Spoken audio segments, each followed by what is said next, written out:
Hola mis amigos y amigas de este programa, ¿de qué se trata? Les habla el Padre Willy Peña y como siempre es una delicia y es una bendición el poder estar aquí compartiendo con ustedes todas estas preguntas y todas esas cositas que nos inquietan y uno se pregunta ¿de qué se trata? Pues habíamos comenzado hablando del cristianismo, de que lo que significa ser cristiano.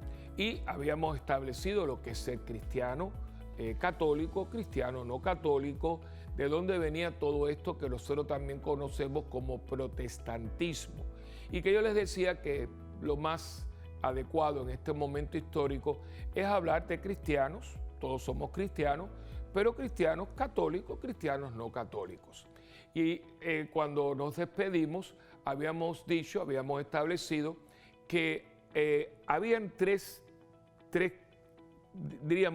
tópicos que eran los que nos creaban esta división, desgraciadamente todavía tenemos, que era sola Escritura, sola fe, solo Cristo. Y vamos hoy a tratar de explicar un poquito lo que significa cada uno. La primera es que significa sola Escritura. Nuestros hermanos cristianos no católicos solamente admiten la Biblia, es decir, ellos rechazan, no admiten la tradición y el magisterio de la iglesia. La tradición no es que, por ejemplo, no comemos carne el viernes, eso no es la tradición con mayúscula. Son ritos, son enseñanzas, son mandamientos de la iglesia, pero no es lo que se conoce como la tradición con mayúscula. Pues cuando uno habla de la tradición, muchas veces ustedes piensan en cosas un poquito más triviales, no que no sean importantes, pero no estamos hablando de lo que es la tradición. La tradición es lo que nos viene a nosotros desde la iglesia primitiva y mucho de ello tiene su fundamento en el libro de los Hechos de los Apóstoles. Pues los hermanos cristianos no católicos rechazan la tradición y solo la Escritura. Y también rechazan el magisterio, que es la enseñanza. O sea, cuando usted oye el magisterio, pues hablamos del magisterio de la escuela, de la academia, de la universidad, que es la enseñanza. Y existe el término, el magisterio de la iglesia, que es lo que imparten los obispos como sucesores de los apóstoles, que tienen la plenitud del sacramento del orden y son los que están puestos en la iglesia como sucesores de los apóstoles para seguir llevando a cabo la enseñanza en nombre del buen pastor que los ha ungido con el sacramento del orden. Ellos tienen la plenitud de ese sacramento. De un día hablaremos de los sacramentos, pero desde ahora les digo que el sacramento, no existe el sacramento del sacerdocio. Uno le llama así, pero el nombre técnico es el sacramento del orden sagrado, que le llamamos sacramento del orden porque tiene 3 órdenes. El primer orden, vamos a empezar de abajo para arriba, diácono, presbítero, que eso es lo que somos nosotros, presbíteros y episcopos o obispos. Cada nombre tiene, por ejemplo, la palabra diácono significa servidor, la palabra presbítero significa anciano y la palabra obispo significa supervisor. Son palabras que denotan el ejercicio del ministerio en ese orden particular. Pues los obispos tienen la plenitud del sacramento del orden porque han sido diáconos, han sido presbíteros y ahora son obispos. Pues la enseñanza de los obispos en unión con Pedro, que es el primero entre todos, es lo que se conoce como el magisterio, la enseñanza de la iglesia. Los hermanos cristianos no católicos no aceptan el magisterio y no aceptan la tradición. Ellos creen que lo que nosotros llamamos la tradición es algo de hombres, que ha sido hecho por los hombres y que no está en la Biblia. Sin embargo, uno no se da cuenta de que esto mismo que ellos mismos hablan, todo lo que es el luteranismo, el calvinismo, es una interpretación de Lutero, de Calvino, del mismo Enrique VIII, que dicho sea de paso, unos años antes de la ruptura con Roma, él había escrito un libro en defensa de los sacramentos, que le valió el título por el Papa de defensor de la fe, para que ustedes vean cómo las cosas históricas pues tienen. Un hombre que había escrito un libro en defensa de los sacramentos y que le llevó que se le titulara defensor de la fe, unos años después, por un problema matrimonial y demás, rompe y hasta el día de hoy pues el rey de Inglaterra es la cabeza de la iglesia anglicana. Pero el decir que solamente es la sola fe es entonces tener que uno dice, bueno, ¿y qué el Evangelio de Lucas? Porque el Evangelio de Lucas, Lucas no conoció a Jesucristo. Y cuando comienza el Evangelio de Lucas, que se lo dedica a su amigo Teófilo, que según muchos estudiosos bíblicos dicen que Lucas había sido esclavo y había sido liberado por su amo, que era Teófilo, y en agradecimiento él le dedica el Evangelio. Dice, después de haber corroborado y estudiado y averiguado, te pongo esto por escrito para que sepas de que todo esto es cierto. Así comienza, pues fíjense que el Evangelio de Lucas es fruto de la tradición de la iglesia. Esto sería el primer postulado que a nosotros no nos permite una unidad. El segundo es el solo Cristo.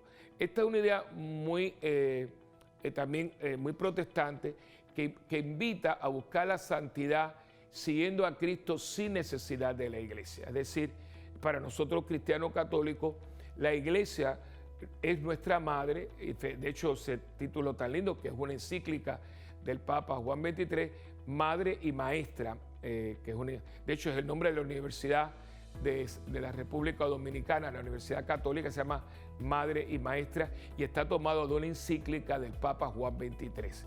La iglesia es madre y maestra porque la iglesia es el cuerpo místico de Cristo, donde Cristo es la cabeza y nosotros somos los miembros. Y nosotros creemos que Cristo a través de su iglesia nos da su vida en los sacramentos, que son 7, especialmente el bautismo y la Eucaristía. Sin, por supuesto, rechazar o hablar de no tomar en consideración los otros 5.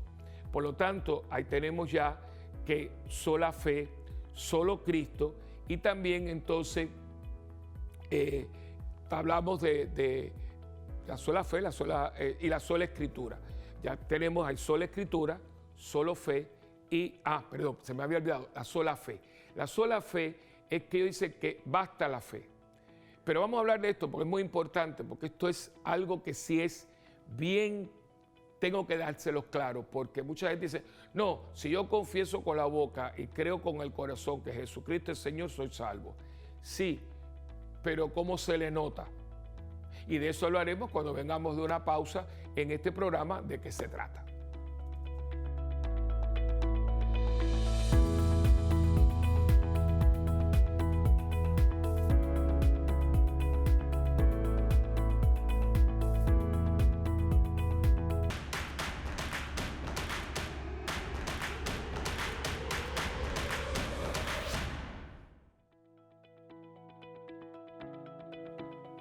Bueno, pues aquí de nuevo con ustedes en de qué se trata. Soy el padre Willy Peña y para mí es un honor y un regalo de Dios el poder compartir con ustedes y sobre todo aclarar estas dudas que muchas veces tenemos.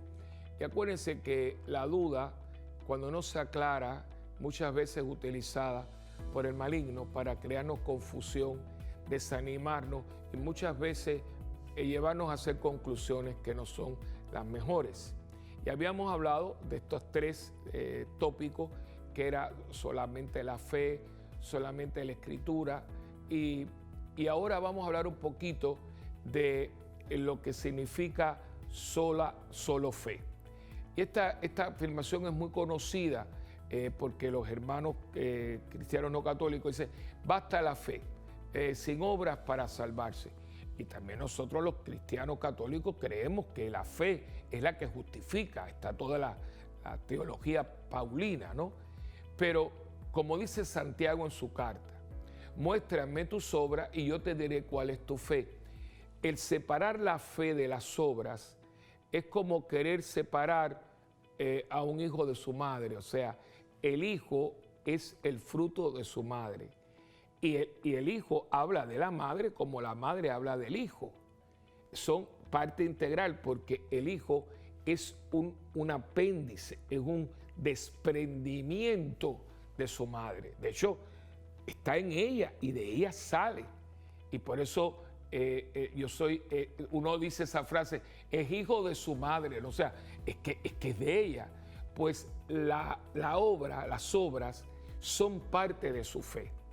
Y usted habla de Cristo a través de su fe en Él, pero su fe en Él que se traduce en las obras que hablan de Él. Por eso es tan clarita la frase, muéstrame tus obras y yo te diré cuál es tu fe. Eso me acuerda que fue una cantautora, una gran compositora que tuvimos en la parroquia, Iris Gámbaro, ya está con el Señor, una mujer que su vida era un milagro porque cuando nació le dieron meses y vivió hasta los 40 y pico de años. Una mujer con muchas enfermedades, pero aprendió piano, aprendió a componer, aprendió música por obra y gracia del Espíritu Santo. Y tuvo canciones muy lindas. Y hay una que usted tiene que haberle escuchado porque se canta inclusive en América Latina.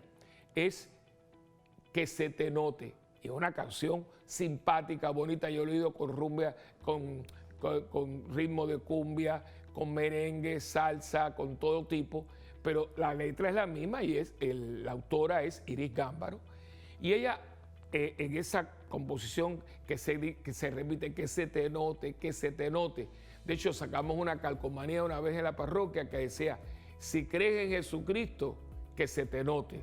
Y yo creo que el que usted haga, que su vida sea una obra que hable de su fe.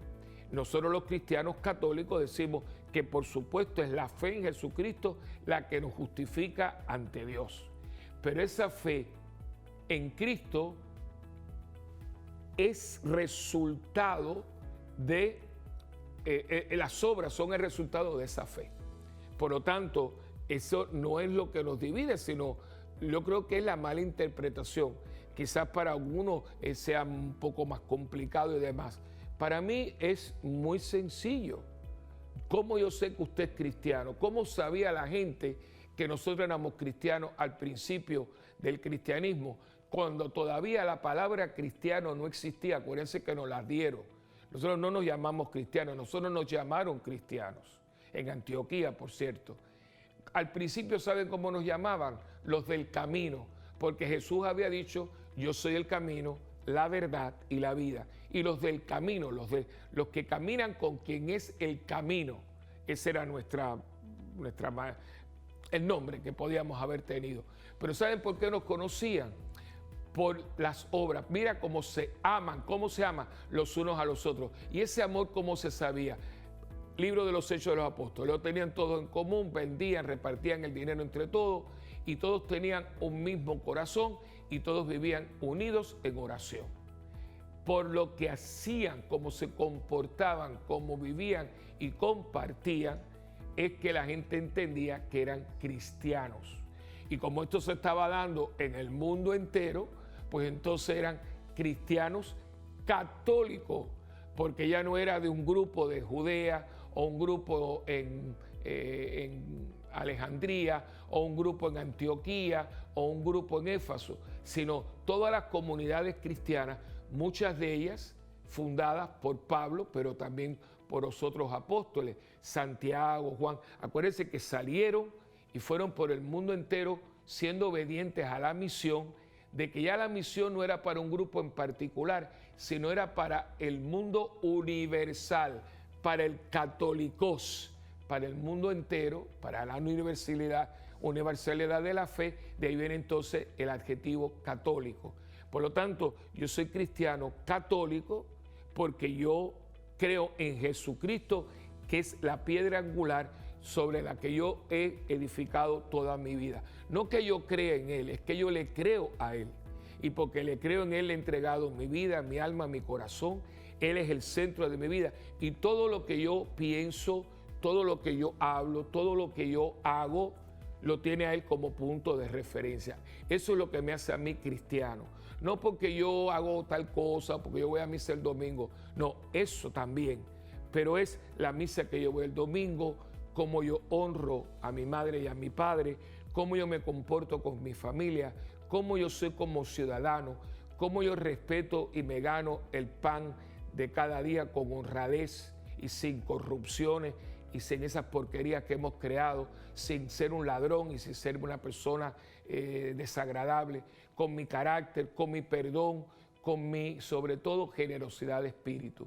Ahí donde yo muestro que yo soy apóstol de aquel que vino a servir y no a ser servido, aquel que lo dio todo a cambio de nada y aquel que todo lo dio gratis para que yo diera gratis todo lo que Él me da.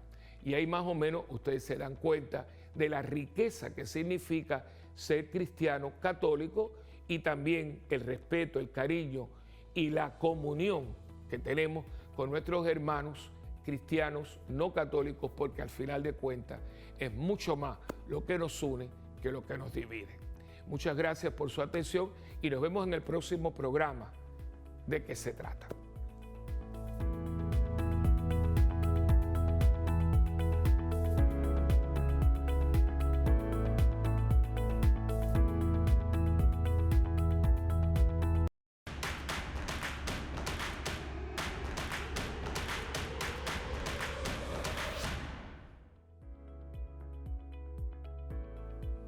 Bueno, pues aquí de nuevo con ustedes en de qué se trata y tengo que pedirle disculpas porque estaba tan entusiasmado con el tema que pensé que se estaba acabando porque me hicieron una señal y yo la malinterpreté.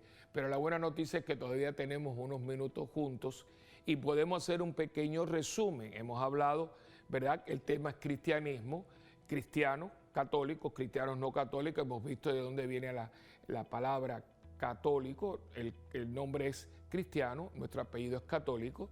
Y veíamos también que la diferencia entre los hermanos cristianos no católicos es que es el tema de la sola fe, sola escritura, solo Cristo. Y habíamos hablado, ¿verdad?, que la sola fe es que conocida la afirmación que basta la fe sin obra, y yo les expliqué lo que significa. La otra parte era que solo Cristo y solamente yo encuentro mi santidad siguiendo a Cristo sin necesidad de la iglesia. Y la otra es sola escritura, sin contar con la tradición con mayúsculas, que es parte, y le expliqué que inclusive un ejemplo vivo es que el Evangelio de Lucas es fruto de la tradición porque Lucas no conoció a Cristo. Dicho esto, pues entonces habíamos dicho que habíamos entonces tres cristianos, cristianos católicos, cristianos no católicos y ortodoxos. Y voy a hablar un poquito de los ortodoxos porque si no cae en la rama protestante, no cae. Las iglesias ortodoxas,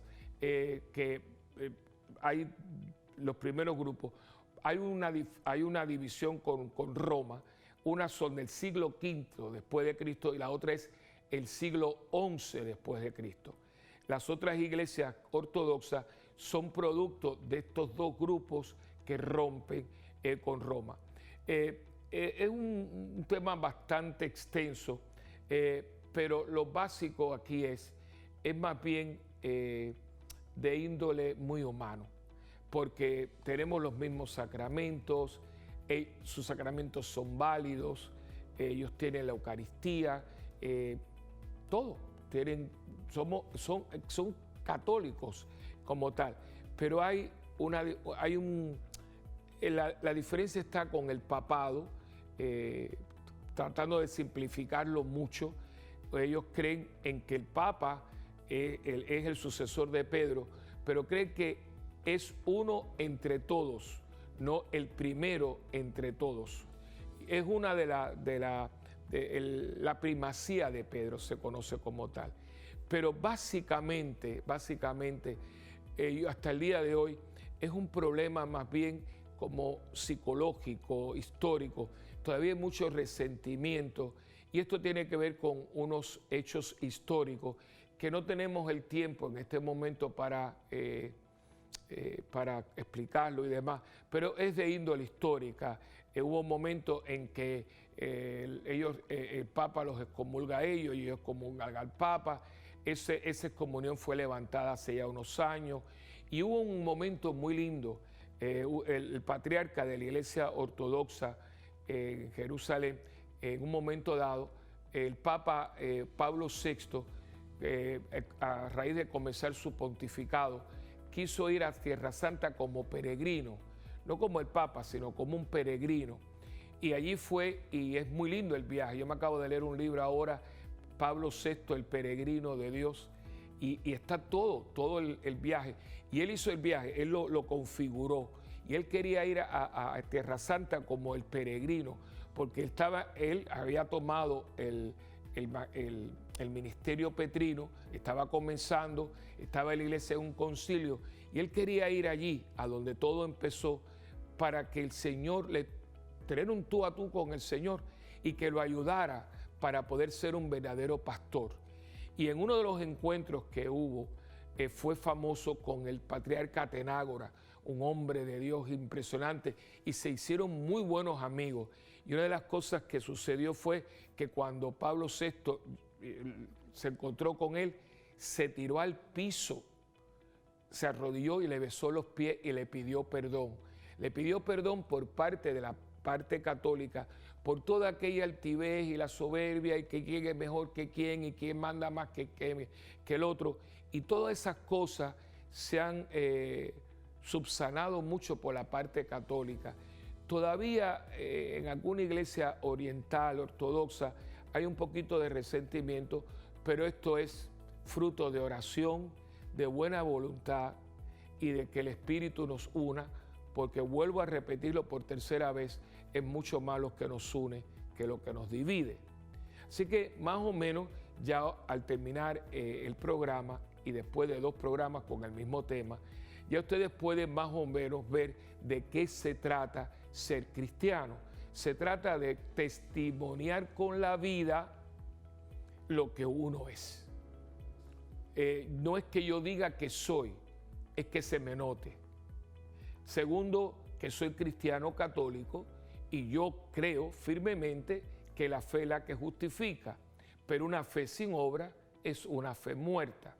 Que yo pertenezco a Cristo y al Cristo cuerpo místico, o sea, la iglesia que Él ha dejado para que Él siga actuando en el tiempo y en la historia, porque la iglesia es el cuerpo de Cristo, sus manos, sus pies, sus oídos, sus ojos, para que Él pueda seguir haciendo. Y esa iglesia tiene una estructura, la parte jerárquica, la parte de los laicos, la parte de los clérigos y demás. Y que nosotros tenemos la Escritura como punto y base de toda nuestra fe. De hecho, la iglesia es custodia de esa verdad que ha sido revelada a través de la Escritura, que es palabra de Dios, palabra viva y eficaz, palabra que hace lo que dice.